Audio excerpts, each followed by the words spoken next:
So these are the nicotine lozenges. They work similarly to the gum in that the nicotine is slowly absorbed in through the mouth to the lining of the mouth, into the bloodstream and then up into the brain.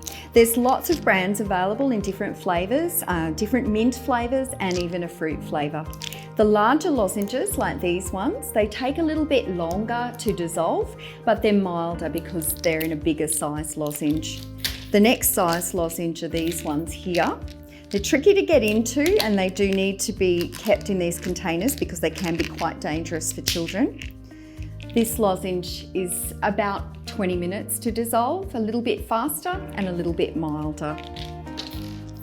This lozenge is the smallest out of all of them, but it is certainly the hottest with the nicotine. Get one out. You can see that they're a lot smaller. Sometimes if the 4 milligram lozenge is a little bit too hot, you can use 2 of the 2 milligram lozenges at a time, and that might be a bit more palatable. So with the lozenges, they do come in a 4 milligram and a 2 milligram lozenge, but the 4 milligram is the most popular because it's the equivalent to 1 cigarette if it's used correctly. To use a lozenge correctly, you need to place just 1 in the mouth, or 2 if using the 2 milligram, and roll it around a little bit to start it to dissolve.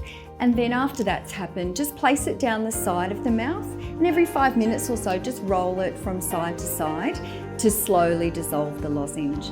The nicotine is going to absorb through the lining and then into the bloodstream and then into the brain this way. If it's sucked too quickly or chewed or swallowed, that can cause you to swallow the nicotine, and it doesn't work then, and it makes people feel nauseous. The other thing that can happen is it can cause hiccups or heartburn as well.